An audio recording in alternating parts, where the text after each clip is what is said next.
All right. Well, thank you everyone so much for joining. We're so excited to welcome you to this ABNY Young Professionals Boardroom Breakfast with Betsy Plum, Executive Director of the Riders Alliance.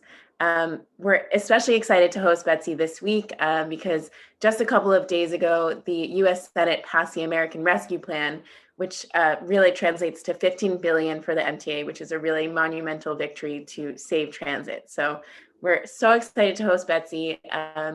Please remember to spread the ABNY word and post about us and follow us on social at A Better NY. And without further ado, I'll pass it off to Kirsten Jones, our amazing YP host. Hello, and welcome everyone to this ABNY Boardroom Breakfast. It's great to see so many people join this call today to hear from Betsy Plum, the Executive Director of Riders Alliance. My name is Kirsten Jones. I'm a member of the ABNY Young Professional Steering Committee. I work for the Port Authority of New York and New Jersey, specifically at the Port Authority bus terminal in Midtown Manhattan, where I help to manage the facility's operations.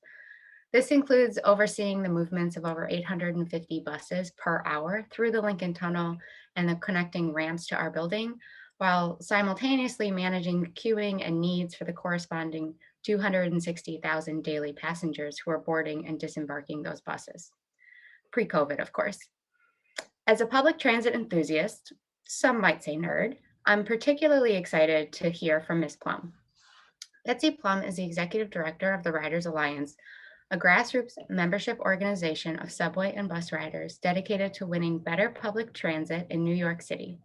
She's deeply committed to building a more equitable and sustainable New York through transit. Before joining the Riders Alliance, Ms. Plum was the Vice President of Policy for New York Immigration Coalition, where she led multiple winning policy campaigns, oversaw robust rapid response efforts, and helped set a vision for a more inclusive New York. In addition to her role at the Riders Alliance, Ms. Plum serves on the board of directors of Central American Legal Assistance and is a Sterling Fellow. She's a graduate of Bard College and the London School of Economics. Without further delay, please help me welcome Ms. Plum. Can you start by telling us a little bit about your background in social justice space generally and the New York Immigration Coalition specifically, and how that helped get where you are today? Absolutely. Good morning, everyone, and thank you, Kirsten, and thank you to ABNY. I am a huge ABNY fan, having gotten to work together when I was at the New York Immigration Coalition on the 2020 census effort, so I'm really happy to be here. In terms of social justice and my past life at the New York Immigration Coalition, a couple of items come to mind. First, I think social justice is a really helpful frame and guide for me and my career, and I think for many others. It's the who and why we do this work, the place we choose to influence power from. And it's why I've spent a lot of my career in nonprofit spaces and many years in advocacy roles. There is an opportunity to question and then reform the systems that surround us and to work with community to make big changes. So it's that frame plus politics in New York really don't change that much if you're working on education or health or immigration or transit. And so you learn a lot no matter what issue you're working on.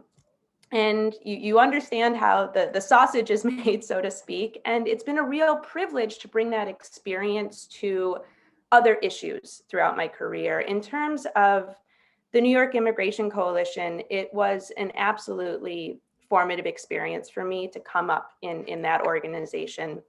It grew tremendously while I was there. It needed to reorient its work many times to be as effective as possible. There was a really large workload because there were so many important issues. And certainly there were 4 years under President Trump, which were really very harrowing. And there wasn't a day I didn't learn something. And the lesson that really taught me was say yes to a lot of things. You won't totally know what you're getting yourself into all of the time, but I had the privilege to learn so much by doing that. And I think that's what really allowed me to spread my wings and land in the role with the Riders Alliance. Wonderful. So can you talk a little bit about what your day-to-day role leading the Ridership Alliance looks like now? Absolutely. So I think it's a helpful element to know, I'm about a little over a year into the role. So I took over as executive director in February of 2020.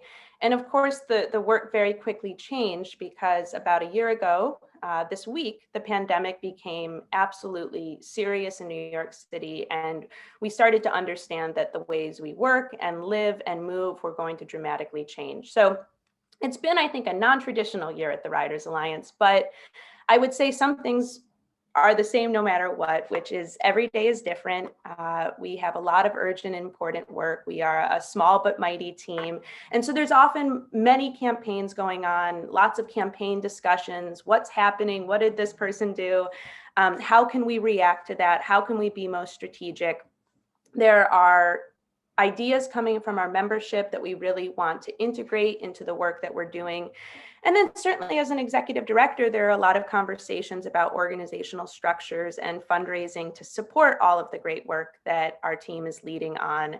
It's a role that has kept stretching me, teaching me lots of things, and it has no dull moments, which I love. Yeah.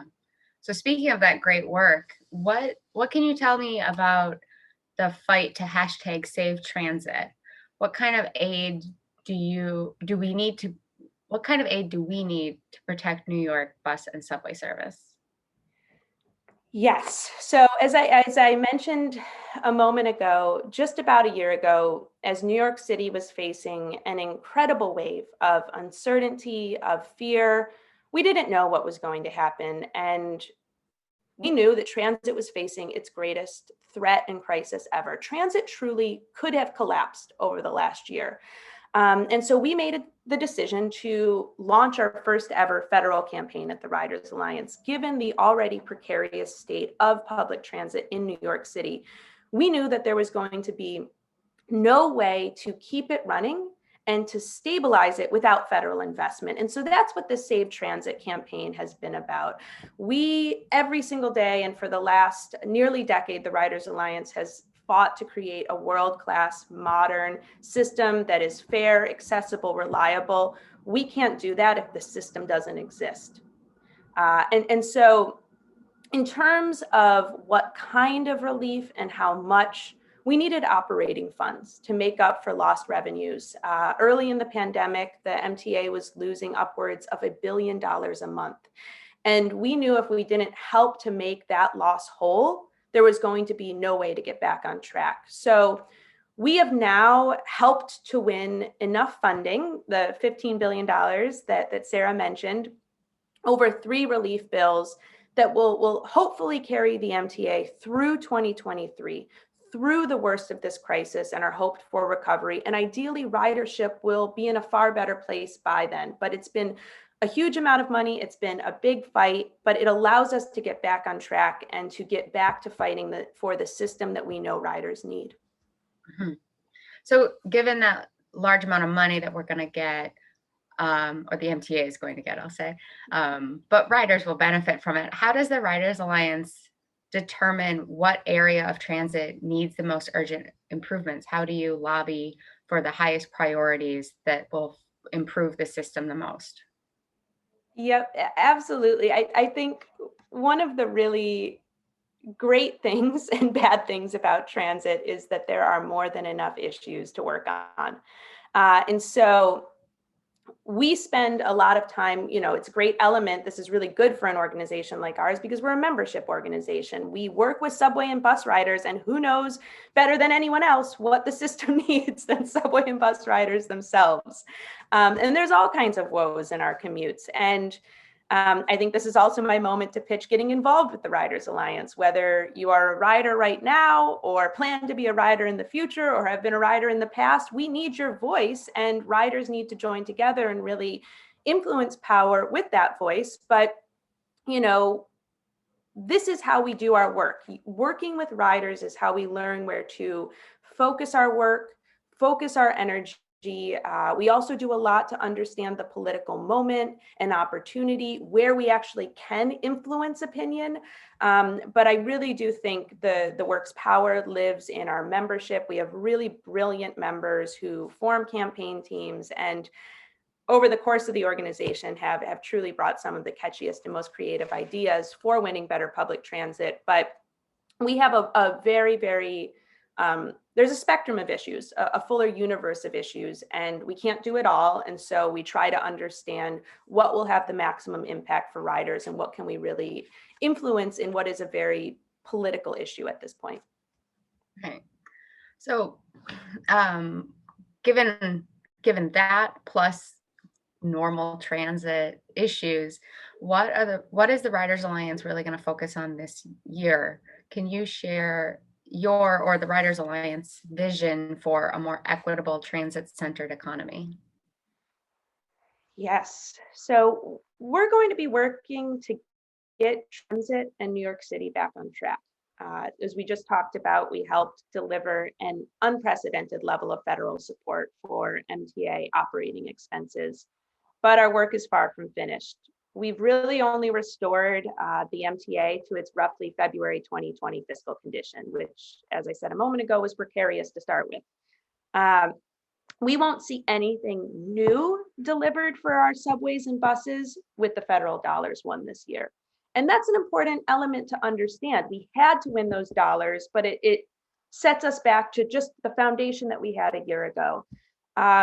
We do, however, though, believe that after the sheer level of crisis and catastrophe that the last year has brought, there is a real opportunity to harness the rare alignment of a pro-transit federal administration with commitments to racial and climate justice and investments in transit, to a US Senate Majority Leader from Brooklyn who's a bus and subway rider, and a city community, everyone here today and so many others that know that transit is really core to our recovery. We do have a unique opportunity to use the power that we've built over the last year fighting for these COVID relief funds on bold new campaigns for the world-class transit system that we all deserve. We know that will take new investment, and we're thinking a lot about where that investment could come from. I think certainly the first option in front of us is congestion pricing. We've already won this, it just needs to be implemented. It was held up with the Trump administration, and we're now very optimistic with new US DOT leadership and commitment there that it will come very soon, but we'll need to make sure that it's implemented in the most robust and effective way, because there is $1.5 billion annually sitting in that program in potential revenues. The other thing that I just want to mention beyond congestion pricing, which we'll be spending a lot of time working on this year, is we're trying to think about other really ground shifting opportunities. And one that I just want to quickly mention that we're talking to our membership about right now is the reauthorization of the surface transportation bill. For decades, this funding has overwhelmingly favored road building over public transit. And as it currently exists, roughly for every $100 of the federal government spends on transportation, $80 goes to highways and $20 goes to transit. And that federal funding is up for reauthorization in September. And we do believe that with political pressure from riders and allies, we could send it in a new, much more progressive, much more pro-transit direction, and that it could just be a little more equitable, and that would really pay incredible dividends for riders. But ultimately, we know our recovery needs to be laid, and it does lie on bus routes and subway tracks. But those subways and those buses, they need to be affordable, they need to be reliable, they need to be accessible, the system needs to be comprehensive. Otherwise, there is no possibility for equity, and certainly there's no possibility for an equitable transit-focused recovery and economy. Right, absolutely. So you had mentioned congestion pricing. I'm wondering how do you think that the challenging business climate and the economic stress right now that we are experiencing as a city will affect support for congestion pricing? It's a good question. I think one of the important elements to remember is that congestion hurts everyone. And this is something that really was a major business concern. The Partnership for New York City estimates that, and this is pre-pandemic, but I think it still is true, that congestion costs firms and households $20 billion in losses annually. Meanwhile, we know that And this is really, I think, a post-pandemic experience in reality that New York does need the modern, reliable, accessible subways and bus systems to attract businesses and to attract tourists back, to really jumpstart our economy again. And congestion pricing is the thing that will do that. It addresses both the congestion concerns that businesses have, as well as the fact that we need to be drawing riders back to the system. It will raise upwards of $1.5 billion annually, and it'll fix and begin to fix the subway system and the transit system, while also discouraging non-essential car traffic into Manhattan's central business district. Mhm. So taking that mindset and putting it with the existence of the fact that ridership is so depleted right now due to COVID, what is the strategy to bring subway ridership back? Well, something we like to say, we are the Riders Alliance, we're not the MTA, and it's the MTA's job to really figure that out, and we fully support them in that. But if we were the MTA, there are probably many things we would do, but one would be to understand that prospective riders want the same thing that existing riders want: frequent, reliable, affordable, accessible subway and bus service. I feel a little bit like a broken record, but those are very true things for riders, whether you are thinking about coming back to the system or you're riding right now. That means that the state needs to fully fund the MTA. We can't be hiking fares right now. We certainly can't be cutting service. And more information would also help, right? People are justifiably worried and wary of crowded buses and trains. The more information that the MTA can give to the public, can give to its ridership, current or prospective, is able to help really with crowding and able to have a better system. And I think that'll help attract riders back. But we Right. still do have millions of people riding right now, which I think is important to remember. Absolutely. I'm one of them. So I would love to have some friends along the way. So given that most people, I won't say most, but a lot of people right now are working remotely, working from home, having alternative arrangements than commuting to and from work every day. Even after the pandemic ends, there's a lot of discussion and talk about how many of these people will actually come back to an office 5 days a week during peak hours. So, how do you anticipate that prolonged remote work arrangements will affect the future of mass transit? Are there opportunities that you could be taking advantage of, or is it going to just be a struggle? I think we really don't know yet. And this was why, as a part of this federal campaign, we really were not thinking 3 months ahead, but we were thinking 2, 3 years ahead. Knowing that travel patterns may be very different for a while still. I think there's a lot of folks that want to predict what the future of work is, and I cannot claim to be an expert there. We're the Riders Alliance, not the Workers Alliance. But I think we don't really know yet. There are as many people that say they miss the connectivity of a workplace. I certainly feel that. And there are as many people that say, I'm okay working from Zoom for the rest of my working days. And then I think there are many people right in the middle. But I say all of that to say we don't truly know what the future of work looks like yet. And I think we have to wait until more reopens.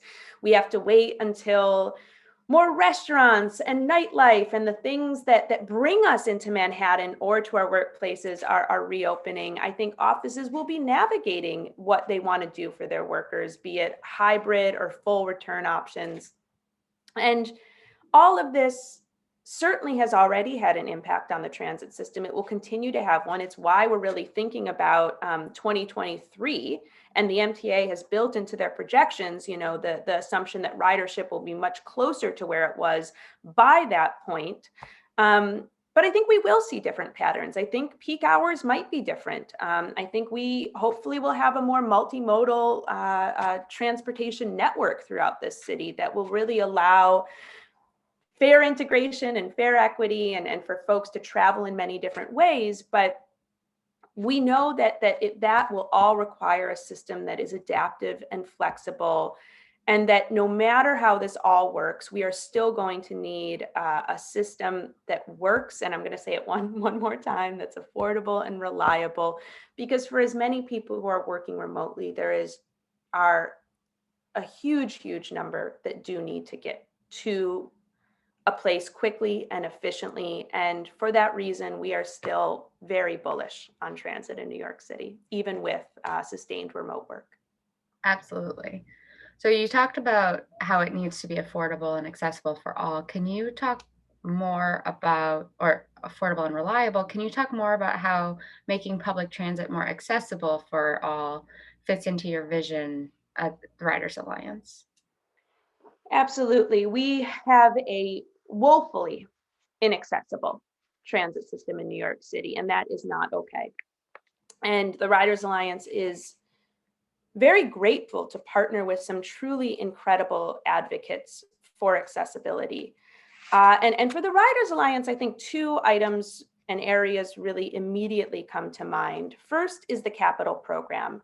And again, this is why congestion pricing is so important. That is a key down payment on the MTA's capital program, which offers us the opportunity to make at least 70 more stations accessible. Now, that's still not enough, but we have to do it, and we have to do more.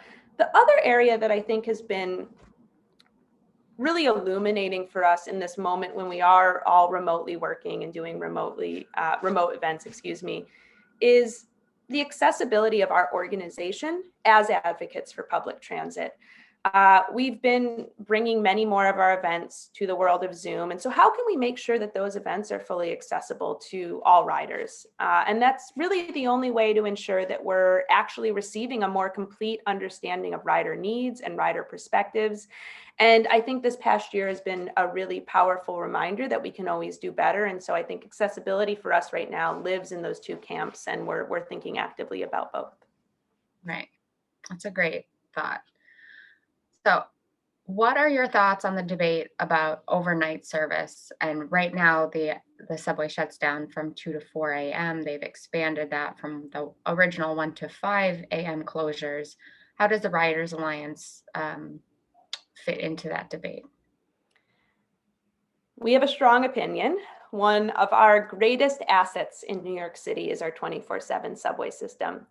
To be the city that never sleeps, we need a subway system that never sleeps. And that's true even in a pandemic.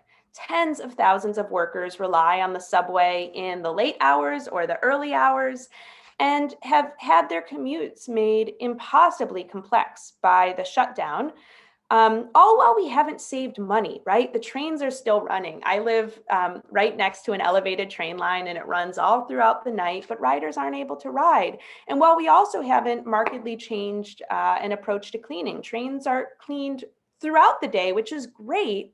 And we also know that basically every single peer-reviewed study has said that transit isn't a vector for infection. So from our opinion, it is absolutely time to bring back 24-hour subways. And it's something we do feel very strongly about. Absolutely. I know that you are not the MTA, but I'm wondering if you have any insider information about the L renovations. I think people largely have missed the L-mageddon that had been widely talked about before the pandemic. If we reach back into what the worries of 2019 were. But I'm wondering if you have any information about if the project is on track or how that's progressing at all.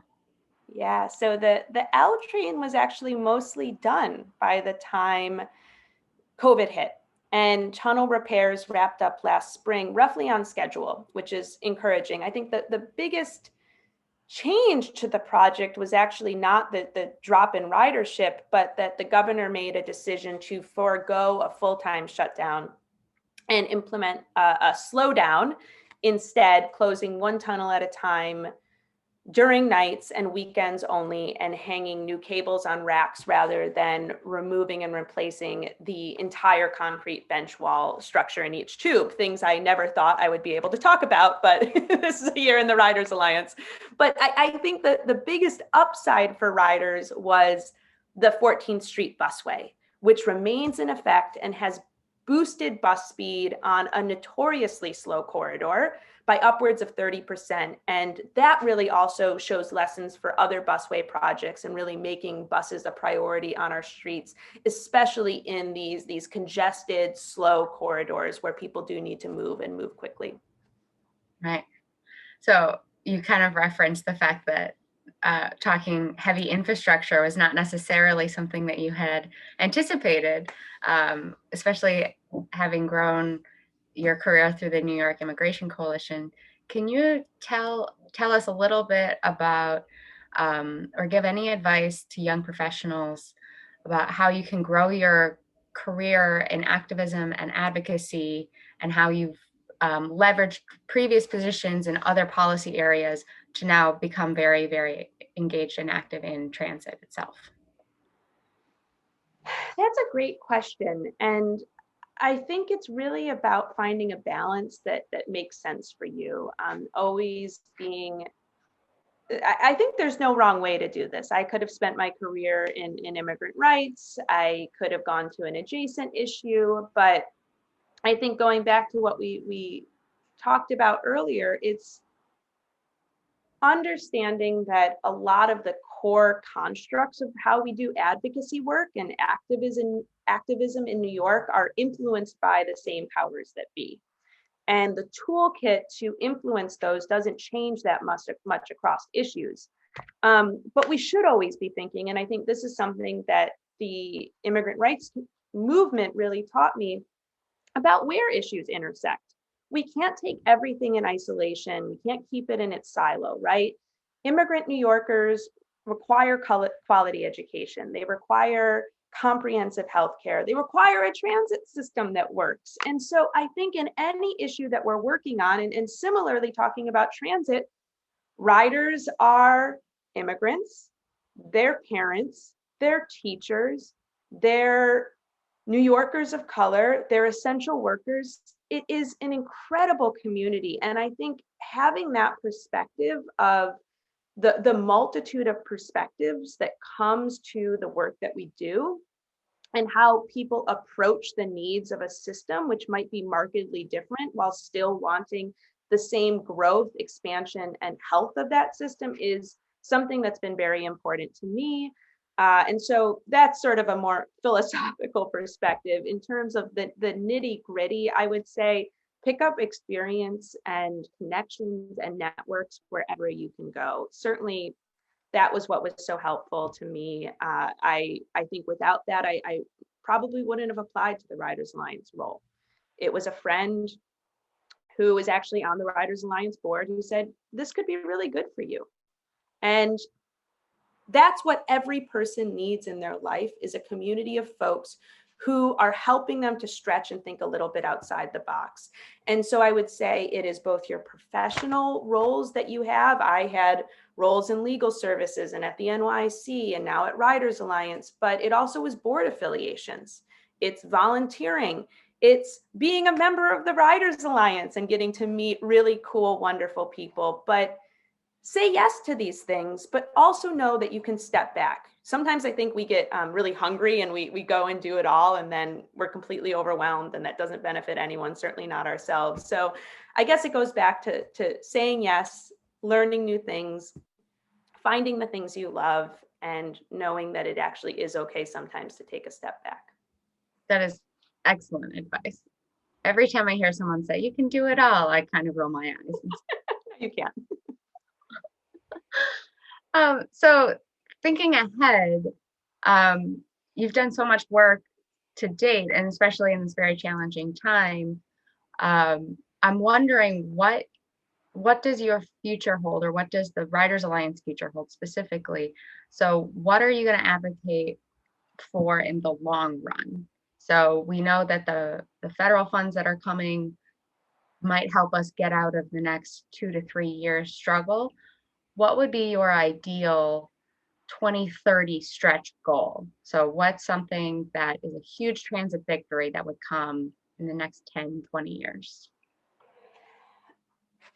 This is a great question. And I do really love to imagine the unthinkable, where we could go. And I do really think that all of us that are focused on New York's recovery need to not be coming at it from a perspective of scarcity, but we need to be thinking about abundance. We need to know that New York is the greatest city in the world, in my opinion. And so we should have the greatest things in the world, including the greatest transit system. And we just need to work together to get there. But I also like to apply a pragmatic lens, right? So what is something truly transformational, perhaps unthinkable, that we are able to change by the work that we can start today, right? Change doesn't happen overnight. So if we want to do something really cool by 2030, we should probably start right now on doing that thing. That's something I have definitely learned in my career, and I counsel to everyone. Actually, 9 years is a very short period of time. But the thing that I think about, which is something that could be transformational, that we're starting to think about right now, and actually is on many levels unthinkable, is this conversation about the federal transportation dollars. Having more equity, having more parity in federal transportation dollars could be quite game changing. For decades, I think that's been very desirable. People talk about that 80-20 split, right? Again, the idea that $80 go to highways, $20 go to transit. What if that were 70-30, 60-40, 50-50, right? So just saying it could be a little more equal.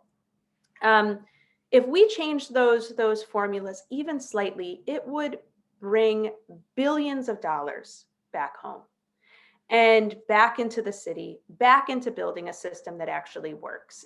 It would change our political relationship, even potentially with the state, right? Because there would be more sources of huge revenues into the system. And we could really find a system and build it that works and works well for everyone, which is a key part of how we understand equity in the transit system. It can't just work for white collar workers that are going to Midtown Manhattan. It has to work for everyone who is commuting in all different kinds of grids and approaches.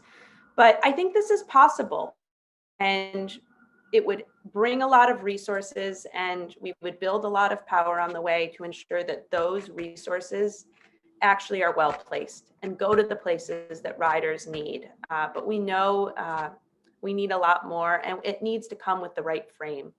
Right? It needs to be about equity. It needs to be about justice. And I think that's a lot of what we're thinking about with the transit system and its recovery right now. Absolutely. So you talked a lot about serving not just the commuters who are coming to Midtown, and a lot of people, especially in the outer boroughs or in further out areas in New York City, they rely more heavily on buses than subways. So what kind of improvements to the bus network specifically is the Riders Alliance leaning towards or advocating for? We do a lot. We love buses at the Riders Alliance. And I think it's sort of how I knew that maybe the Riders Alliance would be a great fit, because long before the Riders Alliance, have always loved the bus as well. Its ability to move you through the city, and we know it's the workhorse of the system, and it certainly was during the pandemic. We talked a lot about ridership declines on the subway system. We did not see anywhere near those declines, and in some cases, like no declines on bus routes.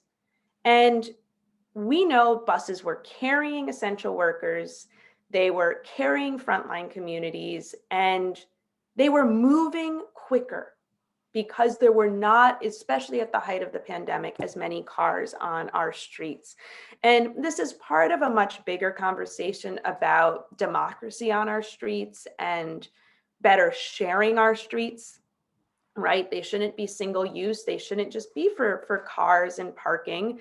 They should be for buses and bikes and pedestrians. And we're New Yorkers, we should share this incredible network of 6,000 miles that we have in our city. And so what is our priority? I think at the greatest is putting riders first on our city streets more often than not. Right now, that means 30 new miles that we're asking for from the mayor this year. During the pandemic, we saw 17 miles of bus improvement and bus priority projects put into place. it's like that what we talked about with the 14th Street busway that allows riders to move so much quicker, right? We can't say that buses should get the least. There's so much flexibility in the system. There's ability to move those buses faster, and it's actually very cheap to do all of these things. So we're thinking about those improvement projects. We're also thinking about all-door boarding. Everyone's probably now seen the Omni readers at both the front and the back of the bus. Let's allow folks to get on the bus on the front door or the back door. That'll allow the bus to move quicker and will also allow more distancing, right? So that we're not all crowded at the front of the bus. So we have a number of different areas, but it really does come down to putting riders and bus riders first on our city streets. And we have ideas on concretely how to do that, allowing riders to have more ease in the system and allowing the buses to move quicker throughout our city, and to really offer that. Again, it's part of the multimodal commute. A lot of folks do rely on the bus, millions of riders, and so we should make sure those buses can move more easily. Wonderful.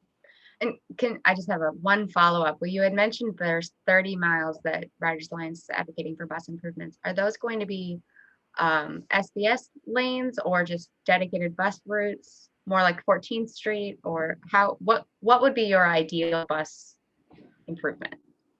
Yeah, so I said we weren't the MTA earlier. We're also not the City Department of Transportation, which is always our disclaimer. We think that buses should move faster on the street, but we will save a lot of the decisions of like this intersection or that intersection to the planning experts. But what I will say is I think it's a mix of bus lanes and bus ways, which is what 14th Street is. I think we're now getting into some of the specifics that not everyone needs to probably get into. But what we are really focused on with those 30 miles is an explicit painted onto the street or protected onto the street priority for the buses that allows them to move without constantly having cars parked in the bus lane or cars driving in the bus lane. These are things that with enforcement and priority we can see and that will allow buses to move quicker. And that's what we're really pushing for in the 30 miles. Yeah. You'll have to forgive me. I get a little bus nerdy and I can't help but ask those wonky questions. So right crowd here, right crowd. So I'd like to just let everybody who's watching know if you have any questions, feel free to put them in the Q&A. I have lots and lots of questions, more for Ms. Plum, but I'm happy to open it up to everyone. So I will be looking at those. So make sure that you guys ask any questions that you have. Ms. Plum, I'm wondering if you could talk a little bit more about the Riders Alliance specifically and what kind of demographics come up, what kind of demographics of your membership there are, and then how can people get involved who are interested in learning more about your organization?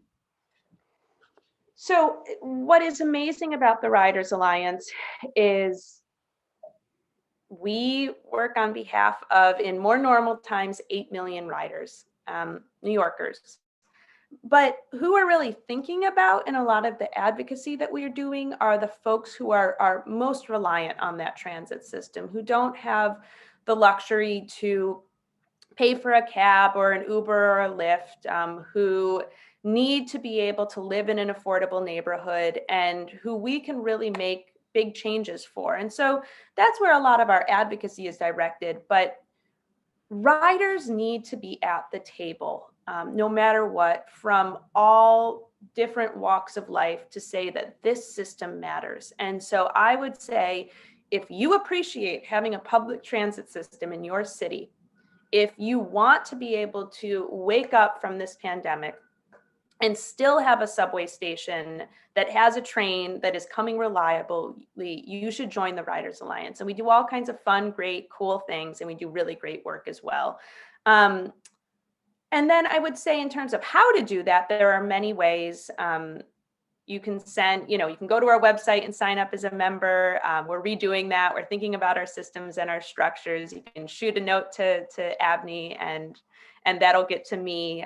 But what we would really love to do for anyone who's interested is get you connected to one of our organizers for a conversation about what do you imagine in your transit system? What are the issues that you're having?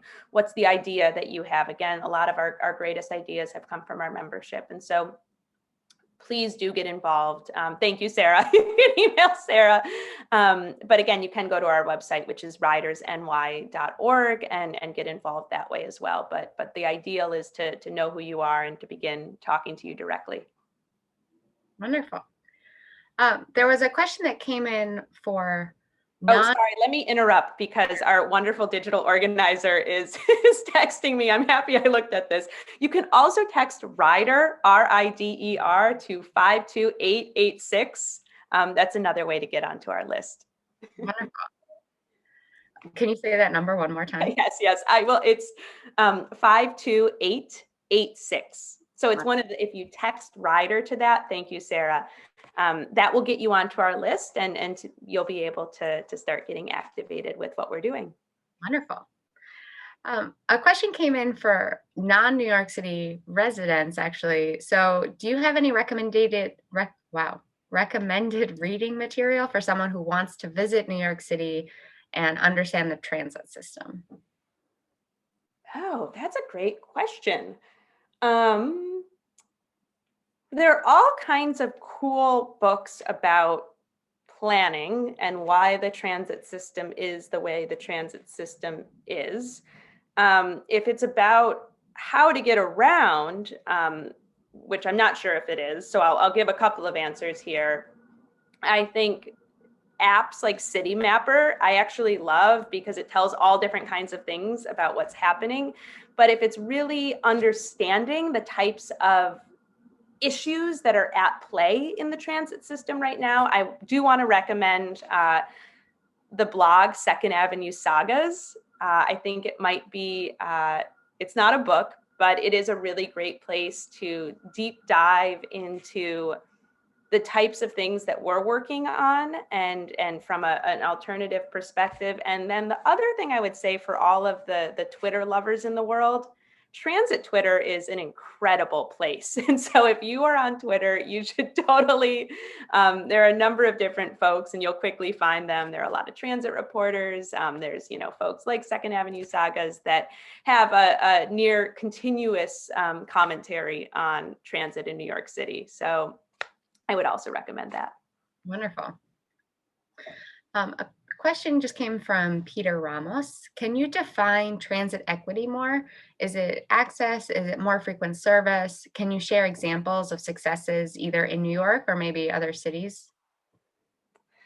I think for us, transit equity really is putting, it's transit justice too. It's putting in a big expanse, riders first, right? So actually putting riders, prioritizing them in the decisions that city, state, federal lawmakers make. Again, we talked so often, cars or drivers or different constituencies are put first. So there's like the macro equity, but really what we're talking about in many cases are communities of color, immigrant communities, women riders, folks who have, I don't like this word, but really been disadvantaged by the system and have been disrespected by it, and who have really been forced to not have the system work as well for them for a multitude of reasons. We're thinking about that. And how can the decisions that we make and how can the campaigns that we advocate for help the entire system, right? So it goes back to the idea that we need a system that works, but we need a system that works for everyone. And that means that we do need to dive into the specifics of Queens and communities that have really dense ridership and think about the explicit problems there and think about routes and how that all works. But it really does come back to who we're prioritizing on the streets and where. Mm-hmm. And in terms of examples, I think there are certainly lots of examples from our work at the Riders Alliance. I think Fair Fares is a great example of it. That was a half-price Metro card for those living at or below the federal poverty line. that was really important for us because, again, it comes back to we need an affordable transit system. You shouldn't have to live MetroCard to MetroCard or be choosing a meal over a MetroCard. That is equity and that is justice, making it so that everyone in New York can use this transit system and can have an equal share in using the transit system. But I think we see examples across the country with a lot of other rider organizing movements. There's great work happening in Pittsburgh and Cleveland and New Orleans, Los Angeles, really thinking about how transit-oriented development helps or doesn't help communities. Wrapped up in all of this is transit equity and transit justice, but we do need to understand that transit is a racial equity issue, transit is a climate justice issue, and we can't just say it's about trains and buses or subway tracks or any of those things, right? The infrastructure, it's about the people using that infrastructure and who they are and what they need. Absolutely. You mentioned fair fares. I know Riders Alliance was very active in campaigning for that. Can you talk a little bit more about that program and how it came to be, what kind of advocacy Riders Alliance actually undertook for it?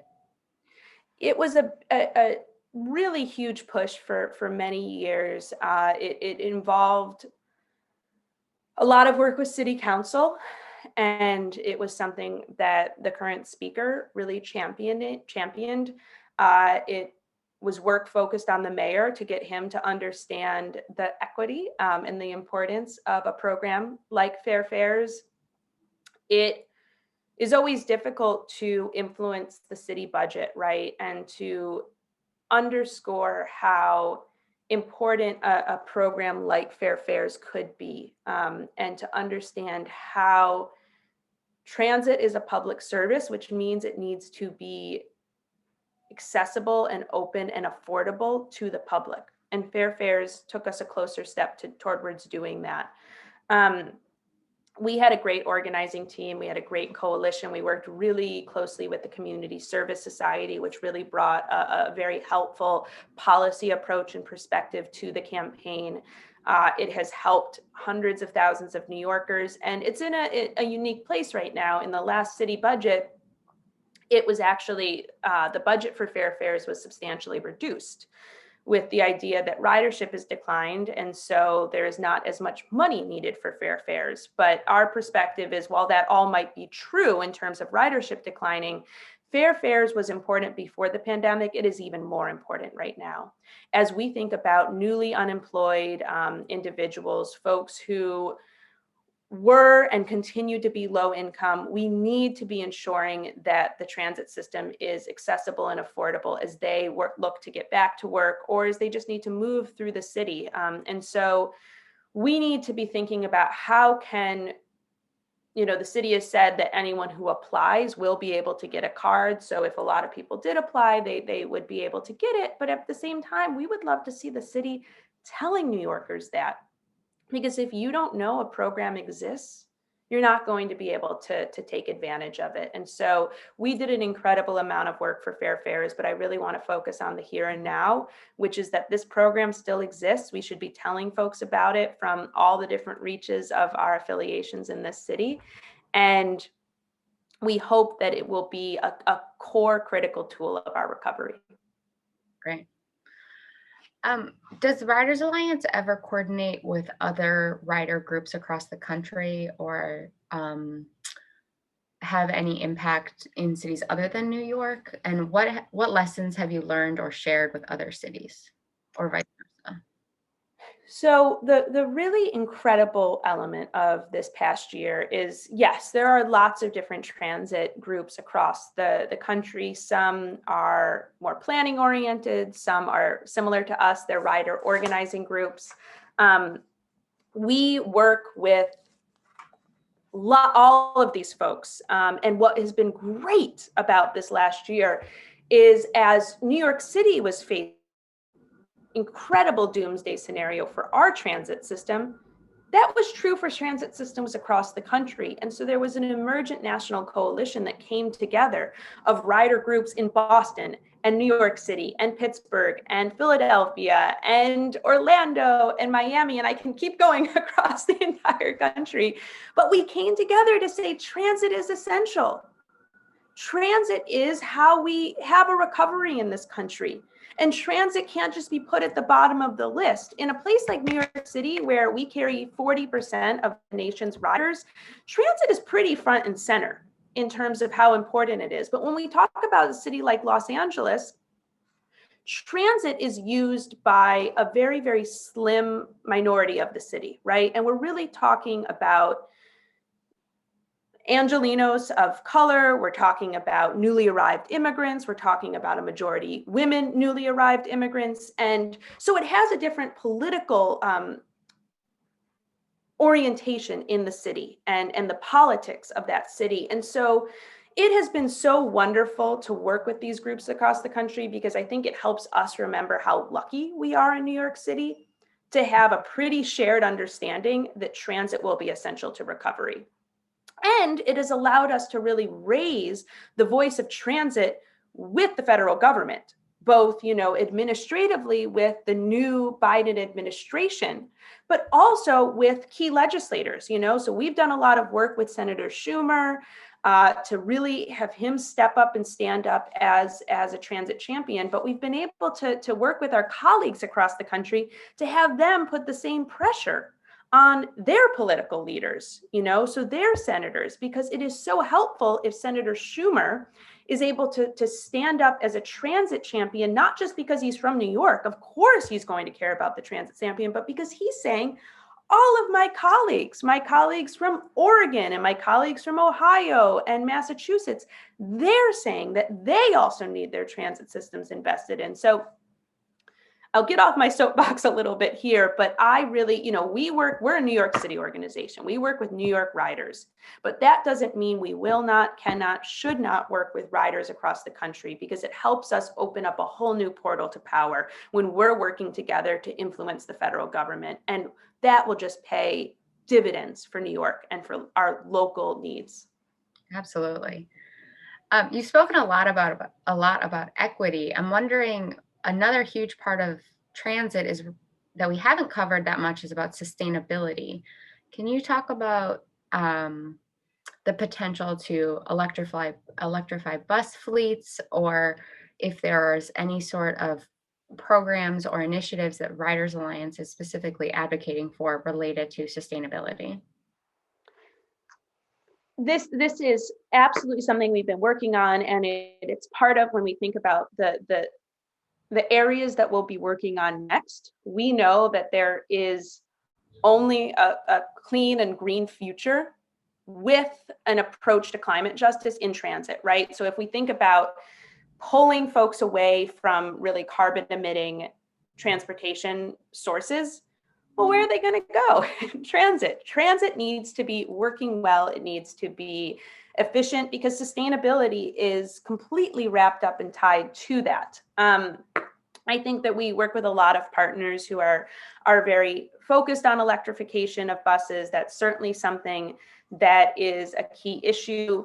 We really are thinking about how do we then make bus routes work better, which is something we talked about better, because it all has to go hand in hand, right? We need to have riders on the system. We need to have those riders moving quickly, and we need the buses to be electric. But, having the system work is really core to that, because as we use programs like congestion pricing, which encourages the use of transit, we need to have a transit system that is really working. And so when we talk about transit investments and we talk about equity, right, it's not just talking about it for the sake of talking about it, because it's our future.